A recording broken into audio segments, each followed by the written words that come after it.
Holy shit.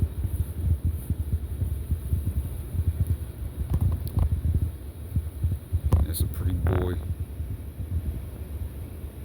Got an engine.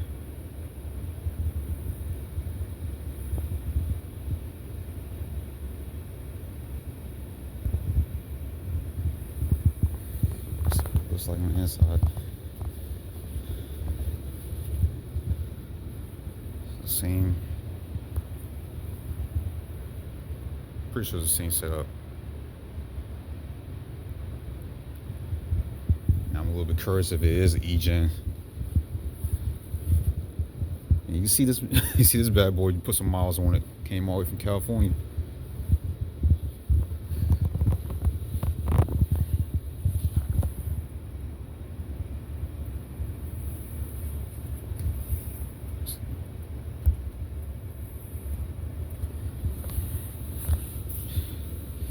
Oh, that's cool. We got new bike racks here.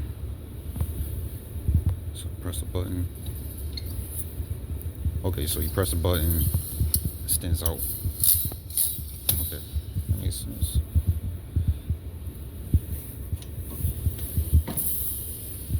Oh, this thing is.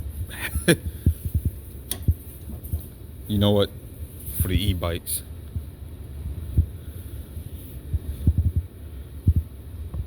Gas promoter. Turkey, Arizona. I'm pretty sure we still.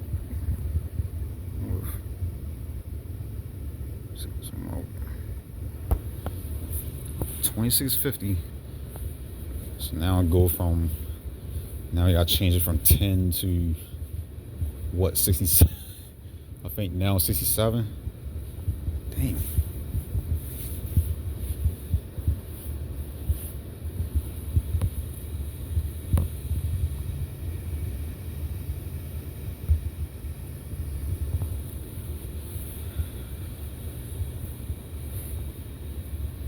Yellow, red. So double reds. I'm telling you right now, we're gonna love these buses. Try the inside.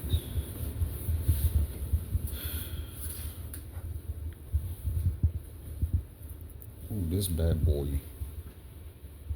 If I can see.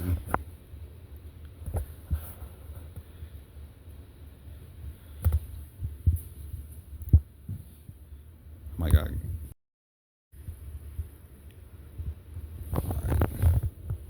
Got the flashlight on, but I don't think it's gonna really do anything, but yeah, these hard to see, but it's like a Quest bell. It's nice.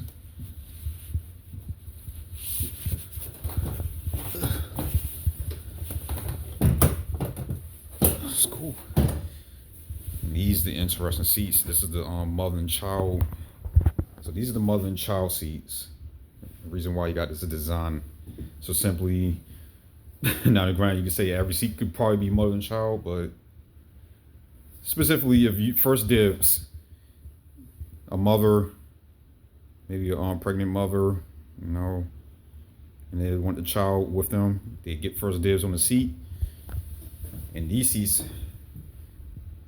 now this is gonna be interesting because I thought with these seats lifting up that there was enough space for a wheelchair to actually make it, but there's definitely not enough space for a wheelchair. So I'm curious of what this is going to be. Oh, they fall down individually. Okay, so that means, wow. So that means that I guess like somebody who has a push cart, so an elderly person, they had their own individual seat. They can pull this one up and have a seat for themselves with the cart. That's unique. Boy, I tell you, this doorway is a lot wider than I was down thought.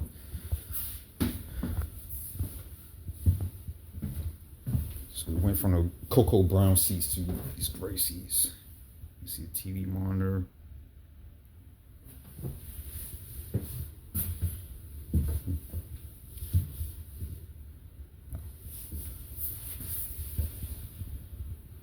I always love the layout, the step layout for GILLIG. Granted, I kind of wish they probably would have put a like a panel right here, but nonetheless, it's not bad. Let's see. Oh, we got another monitor. So we got the two-sided monitors, then another monitor right here. Now, I'm wondering what they're going to use that, if that's going to be for the surrounding cameras. So, like, I'm guessing like this will probably be where the patrons can actually see all the cameras that we see on board the buses. And of course, I can't forget the GILLIG bar. It won't be a GILLIG without that. Oh, elastic. Let's see what the fire stand should look like. Ooh, that's a lot. That's a big box. So Mercy Mercy triangles, plastic wrap, fire extinguisher. It's a lot smaller than we usually have.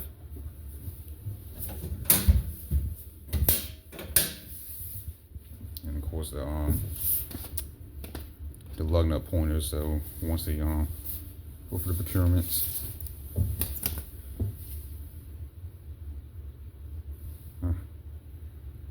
It's fine. We could have gotten this.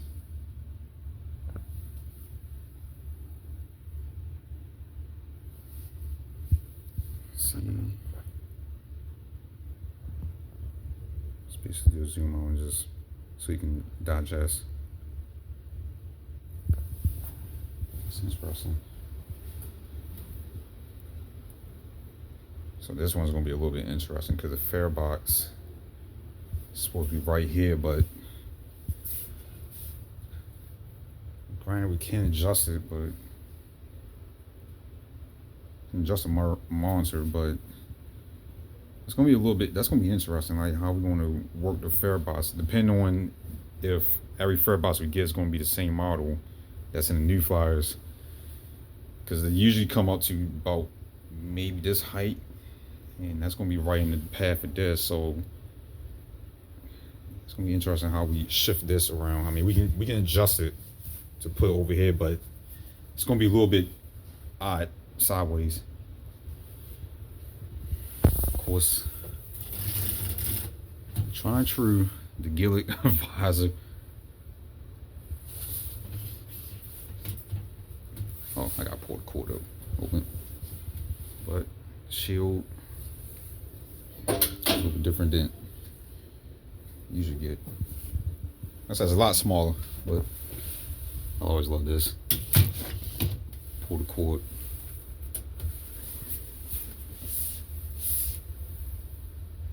That's gonna be the speaker I'm talking to.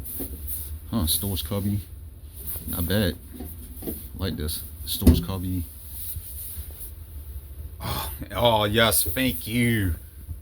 They put in where we can set our signs right. No longer had to go up here and try to dig in or what is right here with us. I love that. And this is also just a auxiliary. So, oh my God, they must have listened to me. Microphone is above me, so I can actually talk into it. Yes, there we go. I'm already gonna love these GILLIGs. I hadn't driven them in like 10 years. And don't like, I'm guessing it's not working. Exterior lamp test. Yep, I remember. I forgot about this. So just in case we want to test it on lights. So with the new flyers, we had put both our foots on the left and right turn signals. Press it down, and then it'll run all the lights for us to do a pre-check, pre-trip check. This, you literally just flip the switch, and it'll test all the lights for you. Of course, the fire suppression system is a lot smaller than usually, but just the access to all this stuff, this is what we need. Oh, that's even better. Look at this. I wonder how long we're going to do this. Oh boy, the seatbelt is always twisted. And it's always this fabric. It's so light. It's fine because it doesn't become a choking hazard, but at the same time, you see how easy it just get twisted up in the slots. But you can see right here, we got the orange seatbelt. We were literally going back in time because the last time, I think the last bus that we had with these was they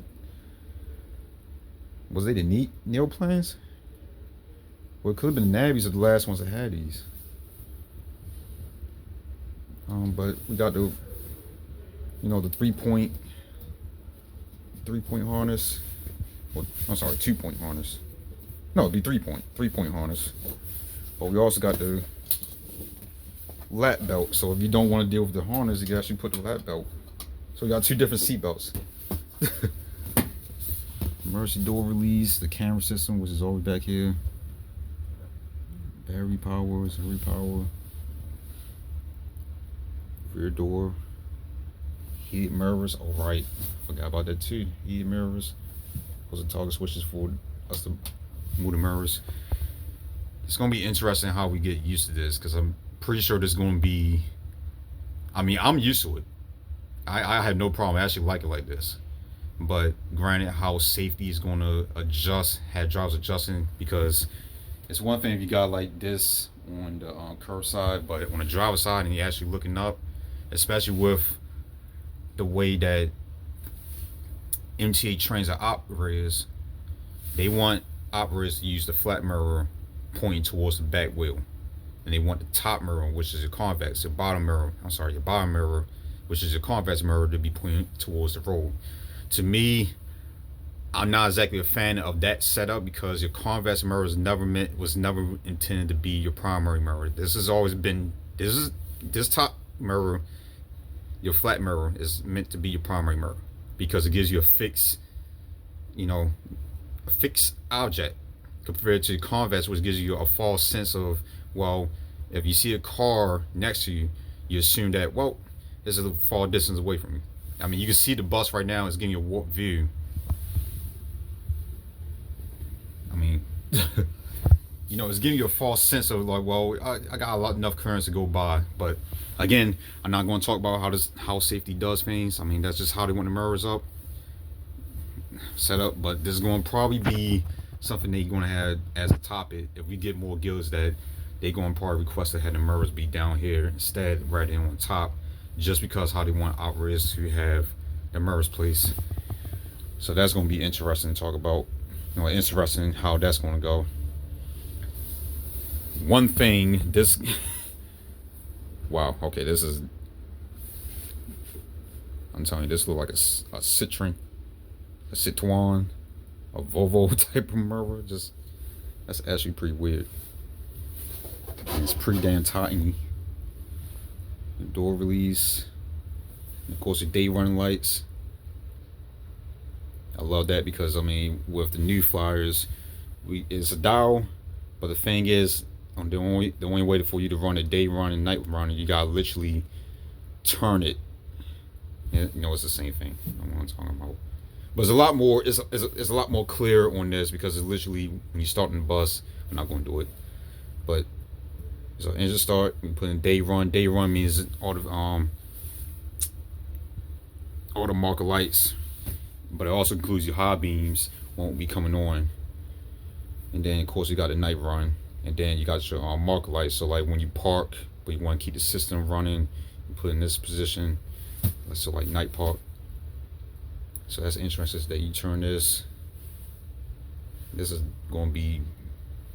It's going to be interesting, because I wonder how a lot of operators going to try to figure out how they start the bus. Like, what's this? Do I start the bus? Like, do I twist this and then press it down, or like they're going to look at this like, what is this? But we're supposed to start from right there. I think they should make it a little more obvious that this is what you press to start. So that's going to be interesting. So I'll say they at least could put a sticker right here and say, start bus right here. Press this, and then of course I don't know, turn the bus on. Shit, I didn't need that, but it's actually cool too how the monster is showing up. Interior lamps, chime, transmission module, and then wow, that's actually. I'm sorry, yeah, Now my flash, my light is getting in the way. Oh, I just turned off. Let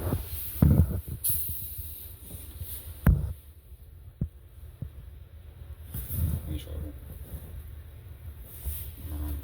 to mess with it, but booster fan. So that basically means the fan. I wonder if that would be it right there. That would be our booster fan right there. And of course, climate control. Oh my God, nope. Yeah, so no more. I mean, we got climate control, but you can actually set it to certain standards. So that's, yeah, that's good. Like I said, a lot of drivers gonna like these buses, man. Just everything is laid out exactly how you want it. The vent, so the flow of the vent, the heat and defroster. Then of course, what I just showed right there. One time, but it's cool that all the you know, your fuel light, low fuel, stop requests, everything is on the monitor. Flashlight, the speedometer, so it's a digital speedometer. It's showing your fuel level, so accurate. I'm guessing accurate. The diesel exhaust fluid, the battery voltage. So right now this bus had 3,298 miles. So it's driven all the way from California. So that's miles all the way from California. And your air pressure, which is analog, so state, you know. Power adjustments. I always had those. Zuri fans, threshold heater. So I guess the threshold heater would probably be like a floor heater or something like that. But the kneeling switch, pretty simple. Stove, and of course it's giving you an indication that, you know, just in case you're on wheelchair lift, it's not fully closed, that red light will come on until it's fully closed. But of course when you flip the power, this green light will come on. So now you can work it, you can operate. I think you can keep it on. I think you can keep it on the entire time. So you can actually drive it with the power on, so you ain't gotta go for the turn it on, turn it off, or something like that. I'm not sure until we actually drive it, but I'm assuming that's how. Like I said, it's been like 10 years since I've driven a GILLIG, so I'm trying to remember how a lot of these things set up, and things change. And of course, the points. I mean, everything's so simple. Oh, here's a blue. How did I not pay attention to these? But it's funny. We can actually point it towards us, but yeah, that's the defroster fans. So literally when you hit the defroster, these are meant to cool the windshield, you know, heat it up, cool it. Well, I say cool it. That's the only thing they can do. Funny that it got vents, but it got, just in case the vents aren't doing the task, try and true, just get some fans and let it do it. Of course, our car seats. Oops. I'll tell you this steering wheel. This baby is small. I mean, tiny.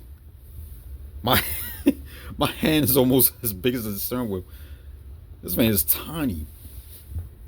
And of course, the electronic steering, so you know it has a memory reset. So just in case if you got the wheel accidentally turned to a certain position, it can reset itself. But also when you're driving, it's able to adjust the speed of the steering wheel, you know, the speed of the steering wheel. So like if you're driving around a corner at a slow pace, the steering wheel will actually now if I'm not doing the opposite, if I'm not thinking of the opposite, I think if you turn the corner at a slow pace, the steering wheel will actually turn faster or slower, or is it vice versa, something like that. But that's gonna be interesting. And then of course our 4 switches. Okay, so that's our left turn signal, right turn signal, high beams. Now right here there's going to be something, because I'm assuming this is the emergency switch here, and obviously this would have to be the switch that you press for the to work the microphone. So that's going to be interesting how some operators accidentally kick the leg back. Now, granted, if you kick the leg back, kick your foot back, you would be able to hit the microphone switch. But even looking at it right now, you gotta literally be pressing your foot against the panel to do that.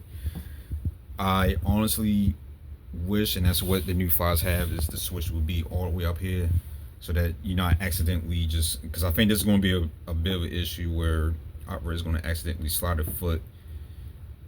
Just the fact that you just slide your foot back, and then you're already going to hit this, it's going to be a lot of just bumping. Or even more so, you slide your foot and then you hit the emergency switch, which is a sound alarm. And so this is the placement. The placement is going to be interesting how you do it. That's going to be something that again, it's a new bus, so there's a lot of things that they're going to have to change. They're probably going to change as more buses, but granted, this is number 50, so we talking about 49 more buses ahead of this.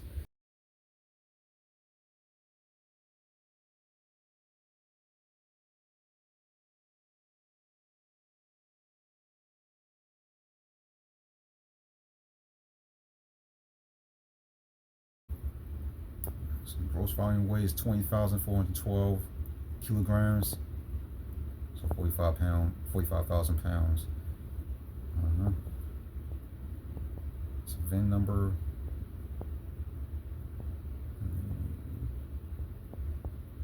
Metro Mill tires. So, of course, the VIN number, manufacturer date. So this was done on December 10th, 2025. But it's gonna be, like I said, but besides those little quirky things, I wouldn't say issues, but just gonna be some quirks that a lot of operators gonna get used to. I just cannot wait until we draw these. Now I'm a little bit interested in what's this.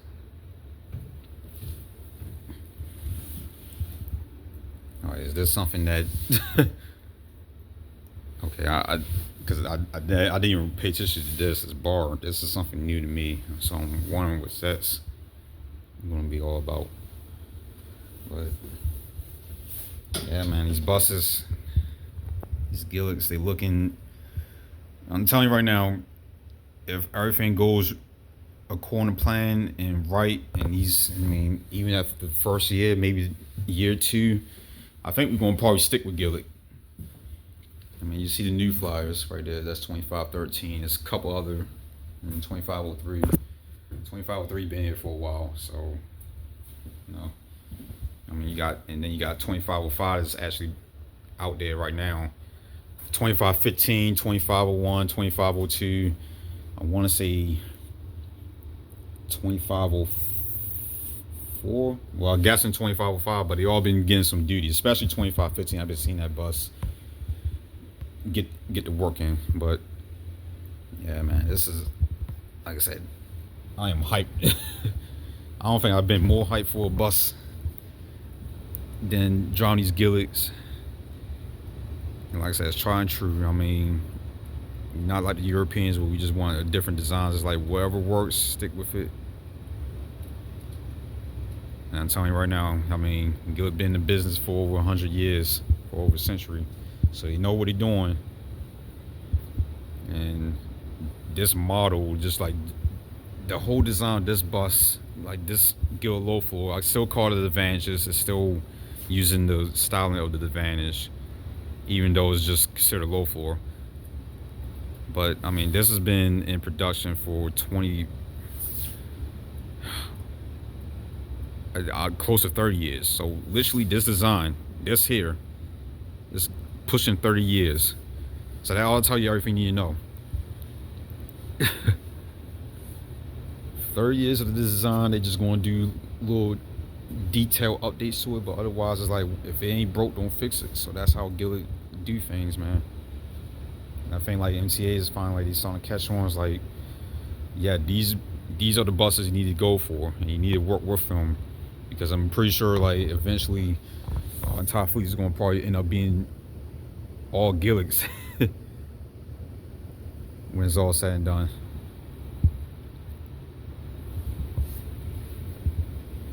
Of course, 2508 and 2517. There's more down there, but